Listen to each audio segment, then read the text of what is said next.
Hey everybody, welcome to Valentine TV. Please like, comment, subscribe, share. Um, this is the tape that they say that got R. Kelly caught up. We talking about Jeffrey Epstein. We're gonna talk about R. Kelly too. Yes, I am. And this is coming from The Truth Is, which you can find on YouTube. Okay, here we go. On June 5th, 5th, 2002, 2002, R. Kelly was was arrested arrested and and charged charged with with some some alarming alarming crimes crimes involving involving a a young young girl girl who who happened happened to to be be his his goddaughter. goddaughter. While While his his fans fans didn't didn't want to want to believe believe the the allegations, allegations, Kelly Kelly made made it it extremely extremely difficult difficult to to deny. deny them as he decided to film the incident. He thought it would be a great idea to make a home video of his disgusting crimes. Unfortunately for Kelly, this video didn't stay in his private collections, as the videotape of Kelly's horrific crimes ended up being stolen and spread around. Kelly was caught on camera, and he was going to have to face these allegations in court. But even with this videotape and mountains of evidence proving he did it, Kelly walked out of the court a free man, being acquitted of all charges. Still to this day, many people can't believe they let Kelly get away with it with all that undeniable evidence. Being one of the most obvious times the law worked to protect the criminal instead of taking him down, a trend we have seen repeatedly over the years since R. Kelly. Hey guys, I hope all is well. Welcome back. Yeah, y'all. So all I want to do is just play y'all some of what got caught. R. Kelly caught up. The infamous tape. They say. Anyway, I know all y'all know about this, but I'm still gonna play it anyway because it's on The Truth Is, and if we can get Epstein, we all want the files. We all do.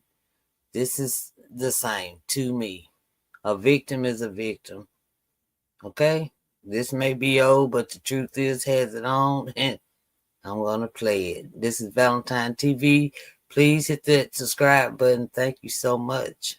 Fresh off his smash hit Ignition and running the industry for years, he was at the top of his career. But when Kelly least expected it, his world would be turned upside down. He became the center of a horrifying scandal, which changed his career forever. The story of R. Kelly's legal troubles go back to 1997, when he met Roshana Landfair, who was 12 or 13 years old at the time. Landfair was introduced to Kelly by her aunt, the singer Sparkle, who was a protege of Kelly's and was working on her own debut album at the time. Sparkle asked Landfair's parents to bring her to the studio so Kelly could hear her rap, hoping he would help her music career. After Kelly met Roshana, he started spending plenty of time with her, with Roshana calling their time together grooming sessions. Eventually, Kelly was offered to become Roshana's godfather by her aunt Sparkles. Kelly So her aunt threw her under the freaking bus.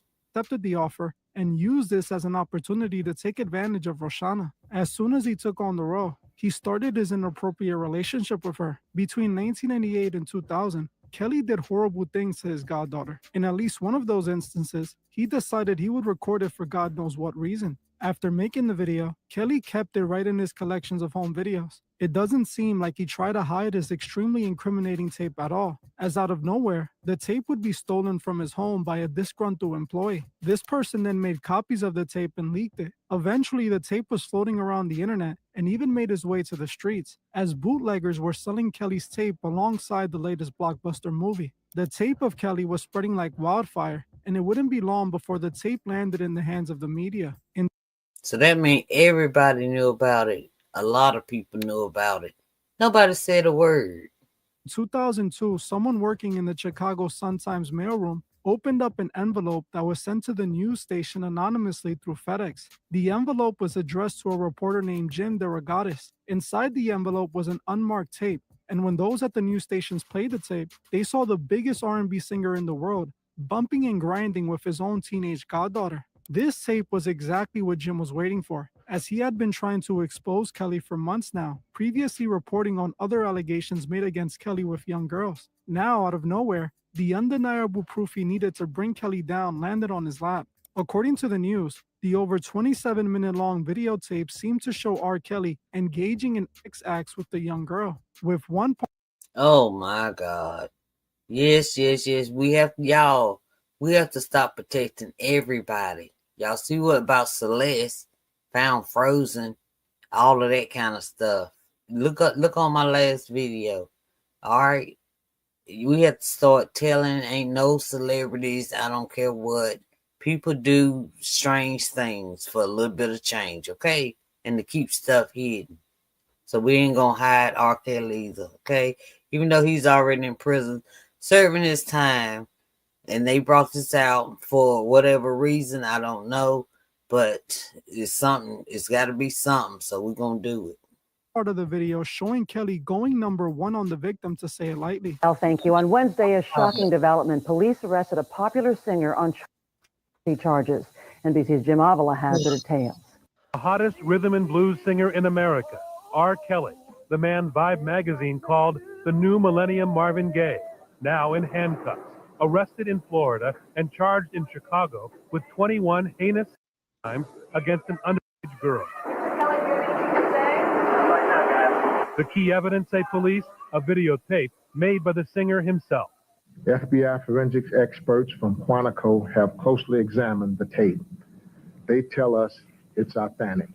Police say the 40-minute tape, which first surfaced 5 months ago, was recorded inside Kelly's house on this Chicago street. He has since moved to this suburban mansion. The video already screened by the grand jury that returned a 3-page indictment accusing Kelly of, among other things, soliciting, taping, and performing acts. Look at all of that. Look at all of that, y'all. And that's on R. Kelly. And people still to this day, why is R. Kelly in jail? Why? But this is why. Okay? With a 18-year-old. Truly disgusting and deplorable behavior. And it seemed this was going to be the beginning of the end. Not long after the news station received the tape, they turned it into the authorities. And on February 8th, the Sun-Times reported the horrific news about Kelly. This led to the police revealing they were investigating him. When the news broke, the world couldn't believe the allegations against him, at least those who hadn't already seen the tape. All eyes were on Kelly, and people wanted answers. Even though the tape was a bestseller for bootleggers and the media had already seen it as well, Kelly denied everything. Through his representatives, he suggested he was the victim of a smear campaign by individuals with personal agendas who sought out to damage his career. During a local TV interview, he dismissed the accusations as crap before his performance at the Winter Olympics opening ceremony. While Kelly kept on denying any involvement in any crimes, it did little to help him with the law. In June 2002, a grand jury in Cook County, Illinois, returned an indictment against R. Kelly on 21 counts of CP. After the indictment was confirmed, Kelly agreed to turn himself in to the Chicago Police Department. But instead, he ended up in Florida. This led to Chicago police placing the arrest warrant in a national crime database. While Kelly was... Thank God. Yeah, he supposed to turn himself in and ended up in Florida. Long story short, I met R. Kelly a while back, y'all. He was so snooty. And he was surrounded by a bunch of girls, okay? Outside of a casino. I saw him. He was so smug. Oh, I'm not taking pack out that. He was just, y'all should have saw him.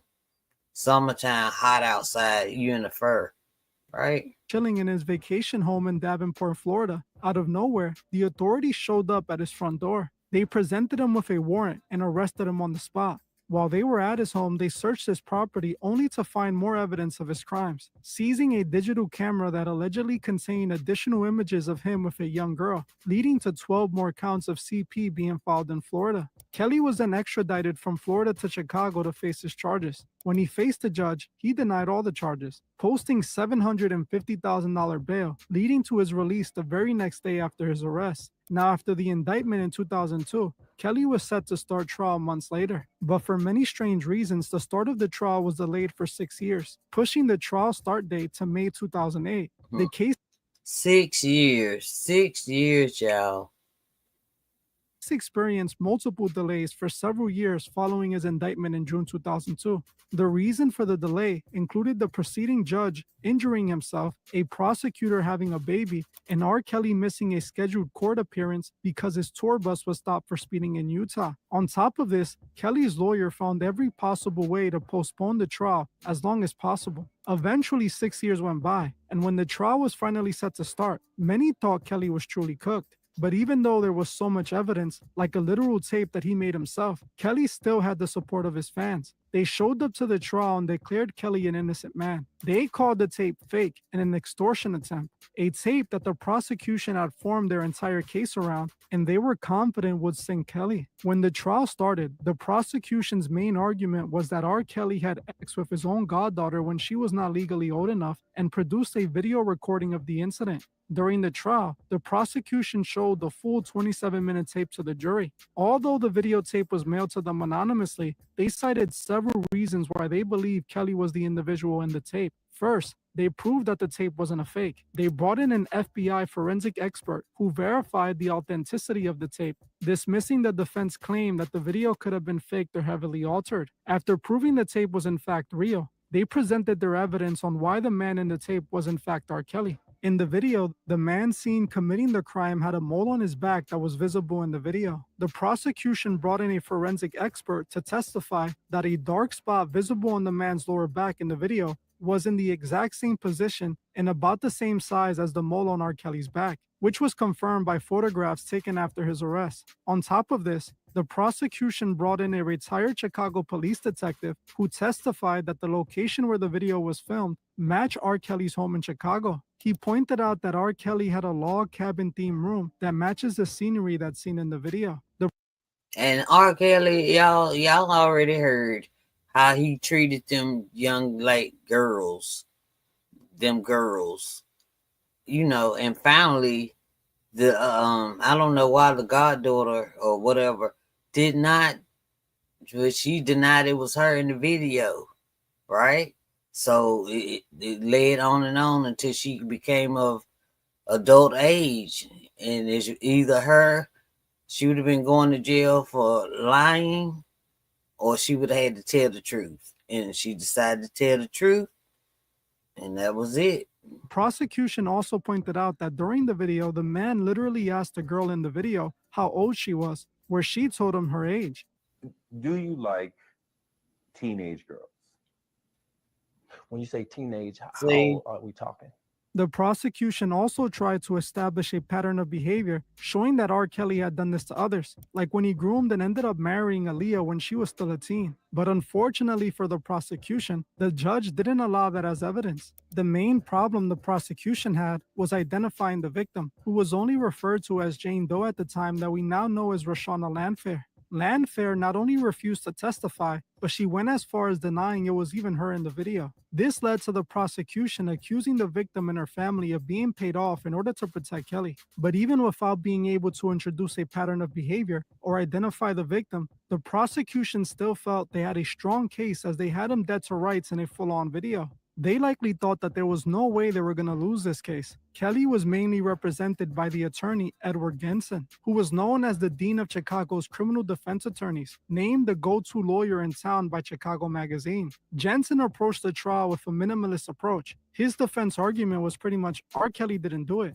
He argued that the tape was a fake, even though the FBI confirmed it was real. He argued that the man in the video couldn't be R. Kelly because Kelly had a mole on his back and the guy in the video did not. Even though the man, as much money as R. Kelly had, he could have had it lasered off, any old thing about that mole. Forget that crap. That's R. Kelly's face. Everybody can see the face. Come on. Y'all, we got to protect these children. I know y'all, some people probably going to be in my comments. That's old. You showing old stuff. But look at the date when The Truth Is brought this out, okay? And y'all know I'm going to record The Truth Is, okay? Prosecution had already confirmed that the man in the video did in fact have a mole in the same spot as Kelly. The defense argued that the alleged victim and her family were motivated by money, noting they hired a lawyer rather than going to the police, despite her having an aunt that was a police officer. They also challenged the prosecution's ability to definitively prove that the girl in the tape was in fact a minor. At the end of it all, although the prosecution had this very incriminating video of what seemed to be R. Kelly doing this crime, the jury will still find him not guilty on all counts after less than 1 day of deliberation. The main reason for the acquittal was the victim's refusal to testify at the time and the fact that she had previously denied to a grand jury that it was her in the video. Just like that, Kelly walked right out of court a free man. As he walked out the court, he was greeted by his screaming fans who celebrated his victory. And that makes me so mad because knowing that it was him, that only gave him time to mess with the other children. I mean, girls, okay?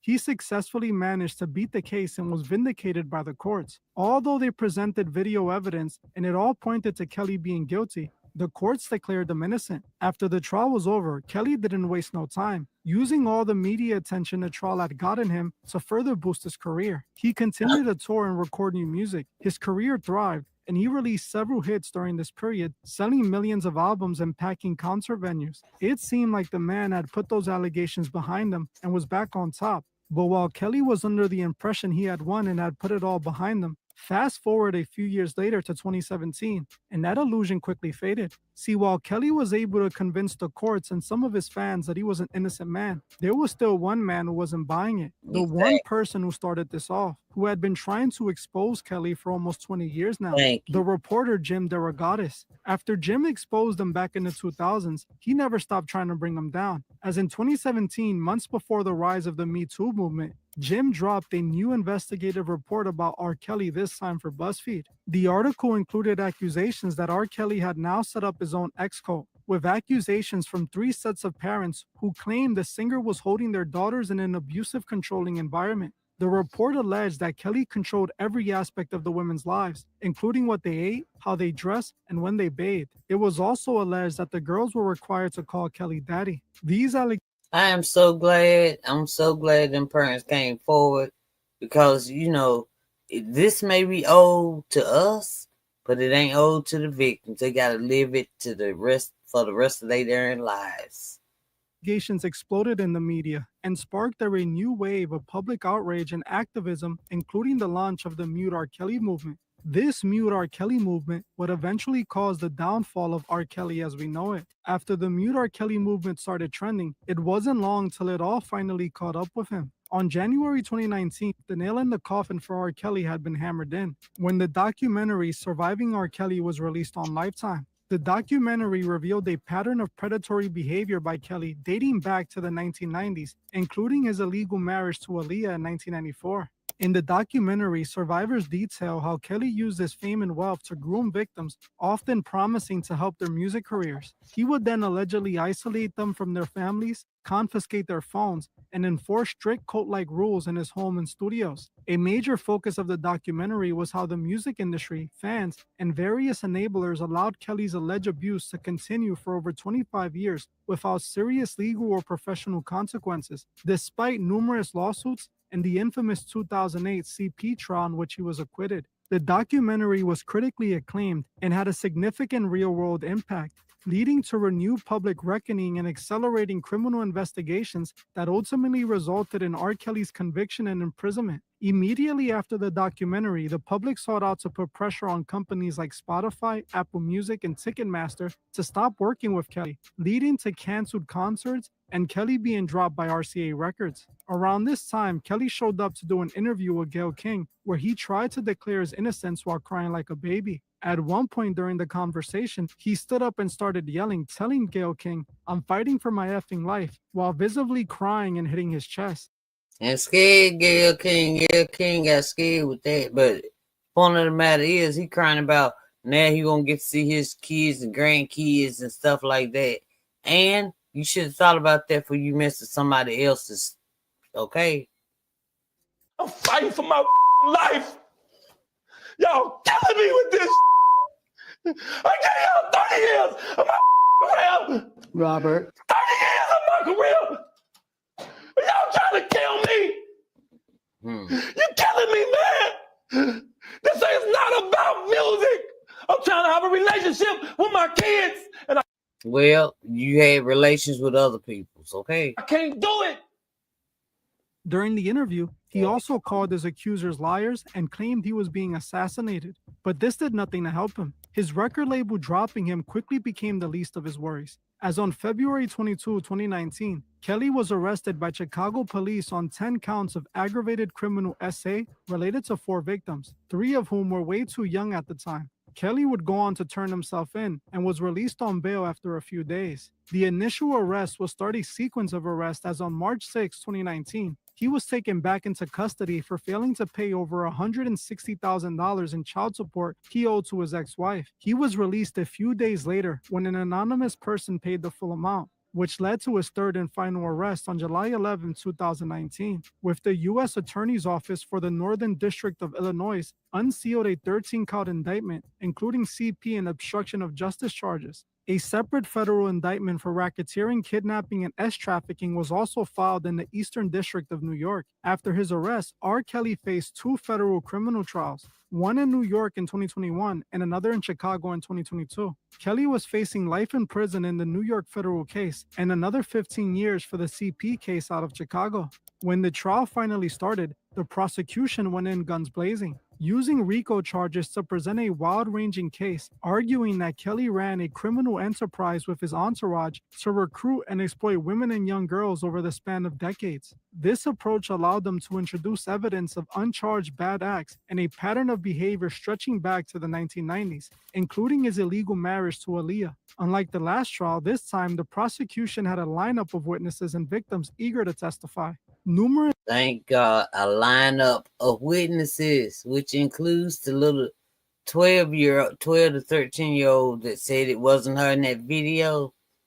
Now it's her in the video. victims and former associates told their stories, describing a world of physical and emotional abuse. Witnesses described being forced to follow Kelly's rules, call him daddy, and being punished for disobedience, sometimes through violence or degrading acts. A central part of the case revolved around the same evidence from Kelly's 2008 trial, the 27-minute videotape from the early 2000s that showed Kelly essaying and going #1 on his own goddaughter. But unlike his 2008 state trial, where he was acquitted because the victim did not testify, the woman, who was now an adult, testified at this trial, identifying herself as the person in the video and detailing how Kelly coerced her into lying to a grand jury years earlier. For her testimony, Landfair was spared of prison time for lying to the courts the first time around. Exactly. Just like the last time, the defense's argument was the exact same. R. Kelly didn't do it. Kelly's lawyer portrayed the accusers as groupies or superfans seeking revenge or financial gain.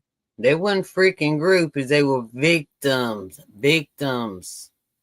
And argued that the relationship were all consensual. The defense chose not to call Kelly to testify for obvious reasons. But when the trial was over, so was Kelly's freedom, as both trials ended in his conviction and led to a combined sentence of 31 years in prison. After over 25 years of taking advantage of young girls and destroying the lives of so many people, he was finally put exactly where he deserved to be since he was arrested in 2002, which is where I find the problem with all of this. While yes, R. Kelly is now in prison, in reality, he should have been there since 2002, when he was arrested for producing CP with his own goddaughter. The same exact evidence they would end up using in the last trial that ended up resulting in his arrest. But for some reason, it seemed like the courts, the record label, and even his fans refused to put R. Kelly away back in the 2000s. Think about it. If they would have successfully convicted him, then so many other young girls would have not been victimized by him. I honestly believe that R. Kelly was protected back in his 2008 trial. He was still a top-selling artist for RCA Records and was a cash cow for them. So I believe they likely did everything in their power to make that problem go away for Kelly. They protected their investment, using their powerful connections to get Kelly out of his jam.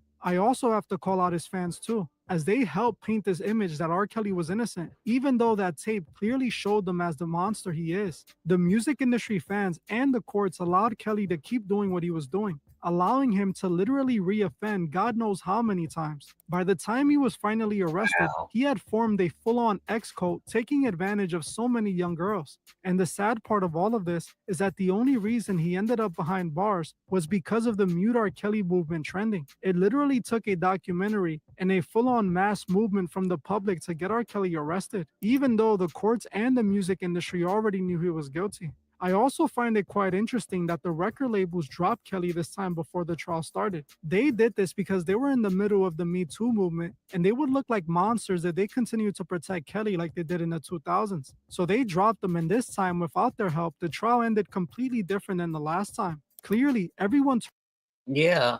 See, they added never mind. turned a Good. blind eye when it came to R. Kelly's crimes in the 90s and 2000s. But because he was printing money for RCA, he was allowed to continue to destroy countless lives. This exact situation continues to happen in the industry. We literally just saw it go down with Diddy. Nobody believed any of the victims who exposed Diddy until he was arrested. Just like Kelly, the signs were there early, but they protected Diddy because he was an asset to the industry. We as the people have to stand up for what is right. We must never cover up for monsters because we love their Never. music and are fans of them. R. Kelly is the perfect example of what kind of monster you can create by doing this. One that ends up destroying the lives of countless young girls for over 20 years. Well, I'm gonna end this one here. I want to thank you all for watching. Thank y'all so much for watching. I appreciate it so much. And I'll see y'all later, okay? Thank y'all. Hit the like, subscribe, and share. Thank you so much. All right. Valentine TV out.